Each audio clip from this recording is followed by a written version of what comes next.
Can we just ignore the pimple scar? Thank you. It's just bothering me. It's bothering me. Hello guys, welcome back to my channel. So I thought it would be really fun to share with you guys how I edit my YouTube videos, hence why you clicked on this video and the title. I have been doing YouTube for quite some time now. I've used many cameras, many editing softwares. I feel like I'm qualified enough to share some tips and tricks and show you guys how I personally edit my videos. These kind of videos are very, very helpful when you're first starting out a YouTube channel. I definitely had to look up a lot of these. But yeah, I thought it would be nice to share with you guys how I edit my videos and get more personal, if you want to say. If you guys are new here, make sure you subscribe to my channel and give this video a thumbs up if you want to see more YouTube content like this. I can do a whole video on how to start a channel. I did one a long time ago. Very cringy. Please don't watch it. I will redo it. But yeah, let me know if you guys want to see more content like this. And without further ado, we're just going to dive right into the video. We're going to get into it. Let's go. So I thought I'd start off by sharing the equipment that I use. I have went through webcams, iPhones, a Sony point and shoot, a Canon point and shoot, a Sony kind of DSLR, not really, but a little bit. And then finally I made it to getting a DSLR. So this here is my camera. This is a Canon T5. Like I mentioned, I've went through a lot of cameras. This one is the one that I have stuck with, and it's just been with me through many videos and many years, and I love this camera to this day.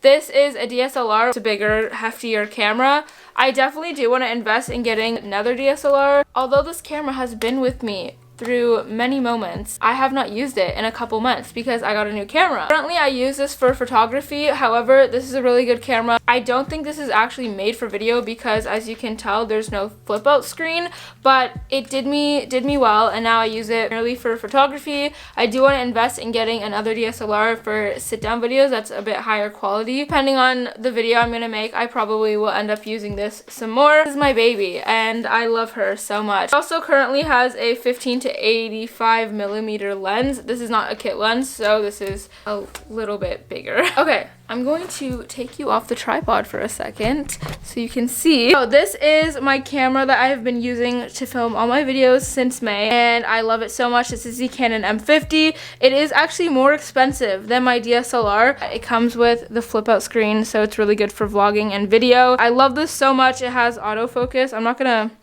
Let's autofocus on something. Let's focus on here. See? Look how good that is. I'm shook. I had to make the decision between the Canon G7X and this camera, but I have no regrets for this camera. I love it so much. Watched a lot of videos. I highly recommend it. If you're looking for something a little more advanced, I would totally go with this camera. If you want something more compact and easy to just whip out, Canon G7X is for you. So yes, those are the cameras I use. The next thing, which is a new addition, if you saw my what I got for Christmas, I got this, but I have a mic now, which I love, and I think it's a really, really great investment. If you're into that good audio, a mic is great, and so I use the Rode VideoMic Micro. I love this mic. It's really affordable. It's not super huge, so it's nice to bring around. It was really easy to set up. I love some good audio. It was a really great investment. Also, I just wanted to quickly preface that you don't need expensive cameras. You literally could just use your iPhone. iPhones are great quality. Yeah, you don't need all this equipment. This is just what I use. So, moving on to tripods. I have two tripods. This one here is my vlogging tripod. This is the Joby Gorilla Pod. Love this tripod. It's very portable. I got it last year, and it's nice to vlog around with. This and my Canon M50 are besties. I use this for vlogging. I also use it sometimes when I film videos at my desk. I just put it right here. It's a good time. And then I also use this random tripod from the brand called Silk. I have no idea where I got it. I will link a tripod down below if I can't find this one. It's a really standard tripod, good for sit down videos. Okay, this is kind of non-basic equipment, but I also use an external hard drive. This is the Lacie one. I just got it from Apple. This is how I edit all my videos. My computer is only 125 gigabytes or something, which is not enough for making YouTube videos. So I edit all my videos through this, and I have to plug it in if I want to edit. Final Cut Pro low-key takes up a lot of space, so this is my lifesaver. The last thing I have for my YouTube equipment is just this little, I don't even know the name of this. I forget what we call this. It's just my USB port. I think that's the name of it. I feel so dumb right now. And it also has a little thingy that I can put my memory card in. This is how I import all my footage, and I just got this from Amazon. It's done me well. I've had it since I got this computer. Okay, so that was all the equipment that I use, and now I'm going to show you guys how I edit. We're going to see these clips again because we're going to edit these clips. Okay, hopefully this is a good setup, but I have imported my clips and footage. Obviously didn't film that, duh. But now I'm going to show you guys how I edit. Okay, so first I'm going to start off with the software that I use. So I use Final Cut Pro. I've tried iMovie. Personally, I think iMovie is a bit more difficult to use. I don't think it's as user-friendly. Final Cut Pro, you can just do so much more with. They have free trials if you guys want to try it out. There's so much more you can do with it. I love it. It's very clean, easy layout. So I use Final Cut Pro. So this is the footage that I have. This is what I'm working with today, is what I just filmed. So I'm going to show you guys kind of the process that I do before I add all the cool effects and everything. Basically, I do my raw edit. I'll just go through all the clips and I will cut out if I'm saying and everything like that. I do the same concept for sit down videos and vlogs. I don't have a vlog to show you to edit, but if you ever want to see how I edit my vlogs, I can do a separate video on that. So I'm going to do that now. I'm going to speed it up because that's probably really boring. So if you are new to Final Cut Pro, there's little commands that you can do. If I clicked Command B, I can cut and select it and delete it if I wanted to. If you're ever confused as to what to do and the commands and controls, YouTube was so helpful when I started using Final Cut Pro. There's a tutorial for literally everything with Final Cut Pro. Let's go through the raw footage. Obviously, I didn't do a raw edit of the whole video because that would have taken so long to show. So I did a little bit of the intro. Sometimes if I have something funny that I say in the video that I do in the beginning, I'll put that before I put the intro, or sometimes I'll just put the intro, depending on the vibe of the video and what I want to do. Obviously, I talked about my freaking pimple scar. I thought it was kind of funny. I put it at the beginning, and then I'm going to show you guys how I do the intro. Some videos don't have an intro. If you watch my vlogs, sometimes they just go right into the vlog. Sometimes my vlogs will have a little montage in front of it, or even videos like this. Other times it will just be more simple, depending on what I want. So I'm going to show you guys how I do my little intro. I don't have a set way of always doing it. I don't do the same exact editing style for each video. So depending on the video, sometimes I'll edit the whole video and add an intro at the end. Other times I'll add it as I go. On the style of intro I want, sometimes I will go to my Pinterest and I have a little section in my quotes thingy that is prints, and so this is just like backgrounds that I use sometimes. So I literally just took a screenshot of a white background thingy. I just clicked this button here and I went to the transform section, and then I'm just gonna make it big so that it covers all those black bars. So I'm gonna go to text and I'm gonna search up custom. Change my mind. I want to do typewriter. I think that's cute. A little spicy. Final Cut Pro has a lot of preset text, and so they have a typewriter one, which is really cute. You've probably seen YouTubers use it before. Now I'm gonna write how I edit, and I like it lowercase. I think it looks kind of cute. Okay, I'm gonna quickly show you before I change the text, but this is how it looks right now. I don't know if I'm gonna change it, but for now it's okay. I wanna change my text though. When you're watching this video, you'll know if I kept this intro or not. I'm not sure if I love it, but speed up the typing, and then I just downloaded a typing sound effect from YouTube. You can find a bunch of sound effects on YouTube, and I'm just gonna put it over that, and I'm gonna put the duration down so it types a bit faster.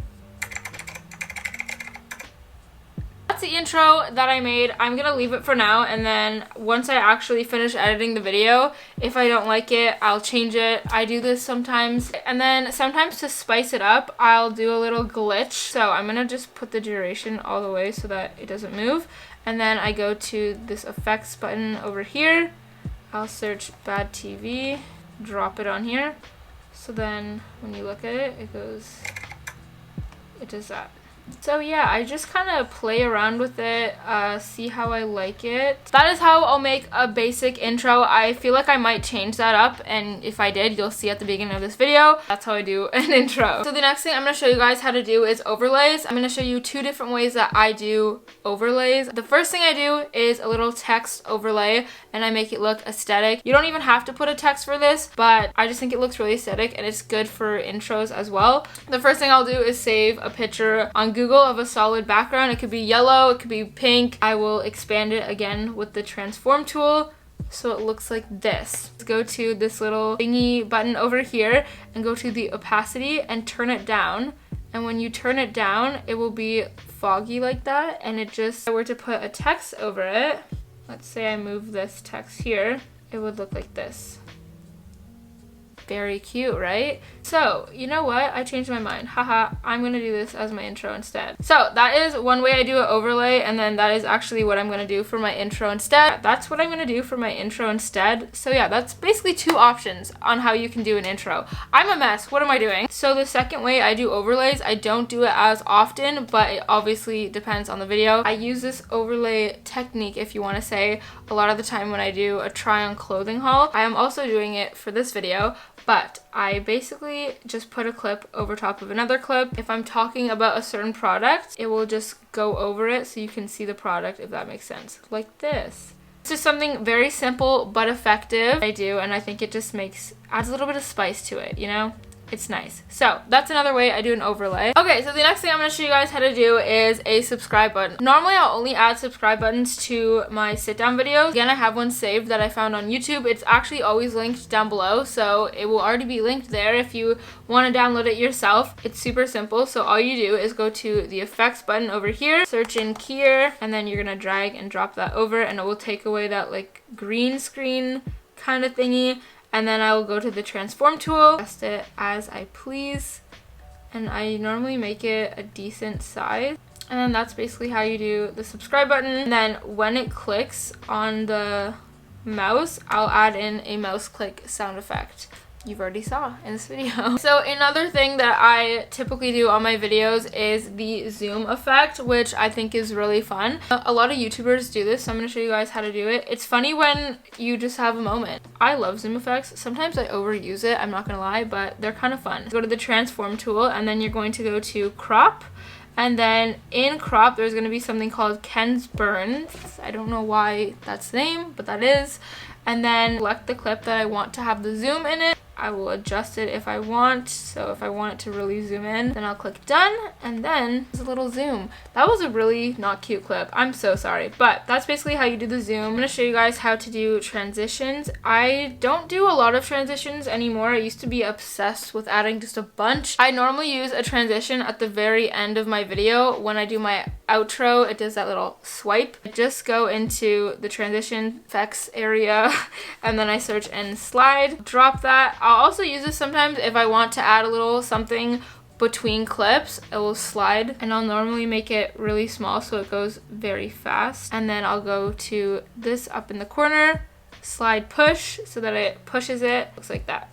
That is basically the only transition I use other than the glitch one. Okay, so the next thing is how I get my copyright-free music. I just wanted to say that this website that I'm about to show you is the best ever. It's free. It is so easy to find good, like, vibey music for vlogs. So the website is called Thematic. Looks like this. This is where you can get all your copyright-free music. It's the best. I even have a folder on here. If I go to project, you can see that I have my YouTube folder, and you go to your downloads. This is all my downloads. You can credit the artist and then put it in my description box. Here's a bunch of the songs I use if you're interested. I often go on here and browse for new music just to keep it fun and fresh, so you're not listening to the same music every single video I post. So last but not least, I'm going to show you guys how I edit my thumbnails, which is a key part of YouTube, because if you don't have a good thumbnail, then you're not going to get views on your video because nobody's going to want to watch it. I'm still struggling in this realm. For the longest time, I used PicMonkey to edit my thumbnails until I discovered Canva. I love Canva so much. Sometimes I'll do a little collage and I will use PicMonkey for that, and then I'll put the collage in here. Just depends on the video. When I do my thumbnails, I try to treat my YouTube little feed as like an Instagram feed, if that makes sense, so that it fits together, but they're not all the same and that they stand out. So this here is Canva. You can click create a design, and then there's custom sizes you can do, or if you want, you can literally search up YouTube thumbnail option. I already have my thing set up right here. So this here is a thumbnail that I actually never ended up using. I had you guys vote if you wanted. I personally like this better than my other thumbnail, but people didn't like it. So normally I'll go to the uploads folder and then I'll upload pictures. As you can see, these are thumbnail options that I had. You can click text over here and click add heading, and then type anything. I'll be like, hey guys. To get the little shadowy effect, all you have to do is click effects, shadow, and then you can just change the color. If I wanted to make it red, make it more transparent, makes it stand out a bit more. I always do that for my thumbnails. And then the text that I have been using, this one recently for my thumbnails, and then I'll expand it. And I like it lowercase. I don't know why. Shadow again, and then normally I'll make this white. And then I'll change the transparency depending on how much I want it to stand out. Also, shout out to Sadie Aldi's. I don't know how to say her last name. Shout out to Sadie because I saw her show how to do her thumbnails and it changed my life. Thank you, because this font is so cute. Sometimes if you can't see the text, I will put a little paintbrush thingy, which I saw her do. The back. Send it back, guys. Just kidding. I'm sorry you had to hear that. Adjust it, and then you can also change the color of it too. So if I wanted it to be pink, which is really excessive for this, that's kind of what I'll do it. And then I'll just kind of mess around with where I put the text. It's kind of what I do with my thumbnails. Yeah, I literally use Canva. I'll obviously make sure to take my thumbnail pictures. That is basically how I edit in a nutshell. I hope you guys enjoyed this video. If you do have any questions, please feel free to leave them down below. I would love to answer them. If you want to see more editing kind of videos, I can definitely do that. Let me know down below in the comments. Hopefully I mentioned everything. I'm fingers crossed this video went well and looks good and that I mentioned all that I needed to mention. Again, if you do want to see a how to start a YouTube channel video, for example, I can do that. I love you so much. I will see you guys on my next video. Thank you for watching and have a good day. Bye!